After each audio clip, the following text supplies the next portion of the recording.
Hey yo yo yo! Salut les turfeuses! Salut les turfeurs! Bienvenue pour un nouveau pronostic de Benoît Requin! Merci pour vos likes, pour vos commentaires. N'hésitez pas à vous abonner pour recevoir tous mes pronostics tous les jours.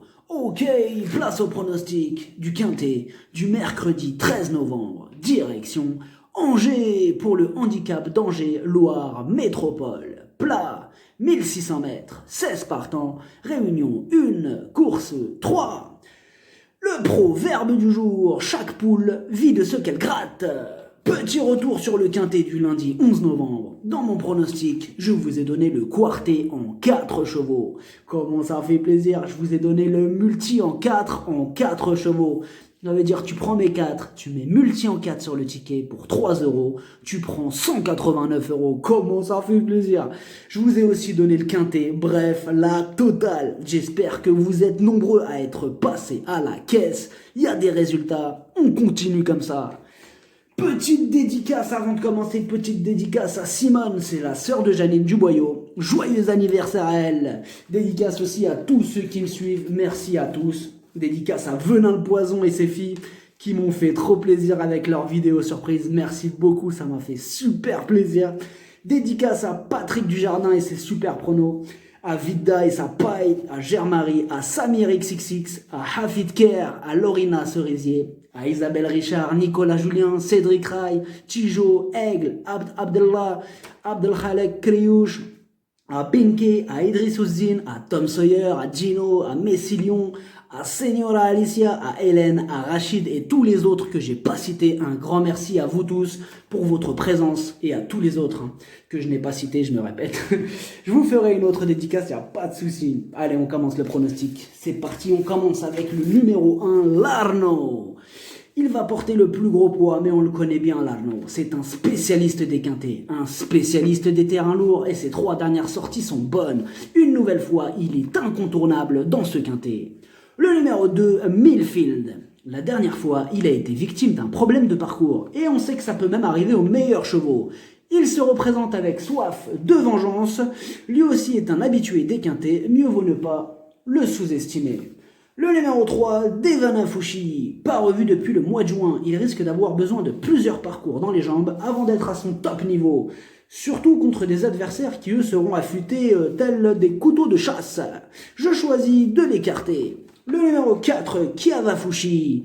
Lui par contre vient d'effectuer une bonne rentrée en prenant la 2e place. Et il a progressé là-dessus. Bon alors maintenant il ne faut pas qu'il ne soit victime du syndrome de la 2e course après une belle réapparition. Mais il pourrait tout à fait se mêler à l'emballage final, attention à lui. Le numéro 5, Rajkumar, il avait connu une pause de presque 2 ans sans courir. Mais il faut reconnaître qu'il est quasiment à l'arrivée de toutes ses courses. Avec Pierre-Charles Boudot sur le dos, il a une belle carte à jouer. Le numéro 6, Esperitum, il donne toujours son maximum en course. Et à l'issue d'un bon parcours, il peut faire afficher son numéro dans la bonne combinaison, surtout que les terrains lourds sont loin de lui déplaire, bien au contraire. Le numéro 7, Aya of Fortune. Elle vient de remporter sa course, mais cette fois-ci, les paramètres changent. Tout d'abord, elle se mange 2,5 kg de pénalité. Ensuite, le terrain sera plus lourd que la dernière fois. Donc, tout ou rien. Le numéro 8, Schilling, il est dans une forme olympique. Il adore les pistes lourdes. Il va patienter à l'arrière-garde et placer son accélération à la fin. Il fera de son mieux pour obtenir le meilleur classement.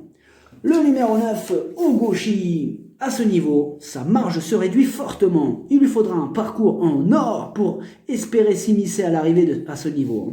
Mais c'est du play dans cette discipline, tout est possible. Le numéro 10, Épouville. La régularité ne fait pas partie de ses qualités. On ne sait jamais sur quel pied danser avec elle. Un coup elle est là, un coup ou elle loue. C'est une vraie casseuse de tickets, quitte ou double. Le numéro 11, Laris. Il vient de prouver sa forme en remportant une petite course à 6 partants. Cette fois-ci, ce sera une autre paire de manches. Mais il est en forme et il a déjà gagné un quintet en terrain collant, surprise possible. Le numéro 12, la Canche. Ses 4 dernières sorties, elle n'est pas sortie des 3 premières places. Elle raffole des pistes lourdes. Son entourage est confiant. Tout est réuni pour une confirmation. Le numéro 13, Racing Bay, il n'est pas très régulier et un terrain trop lourd le désavantagerait. Sans en faire une totale impossibilité, il y a d'autres chevaux nous présentant davantage de garanties dans cette épreuve. Le numéro 14, Keravnos, il manque d'entraînement et il n'apprécie pas les pistes lourdes. C'est en toute logique que je l'écarte, même si la logique dans les handicaps n'est pas toujours la meilleure option. Le numéro 15, My Buddy, il reste sur une victoire. Il adore le terrain lourd, il sera lancé à son maximum car c'est sa dernière course de l'année, surprise possible. Le numéro 16, El Indio, sa dernière sortie est bonne. Et c'était dans un quintet. Cette fois-ci, il se retrouve en bas de tableau. L'engagement est bon. Lui aussi fera de son mieux pour terminer dans les 5. Le pronostic, ça donne 12, 16, 4, 8, 11, As, 10, 5, cheval de complément le 2, si jamais il y a un autre nom partant et ça peut arriver, le 6. Merci d'avoir suivi cette vidéo. N'hésitez pas à vous abonner pour recevoir tous mes pronostics tous les jours. Les jeux d'argent sont dangereux, à consommer avec modération. Bonne chance, chopez-le moi. Ciao.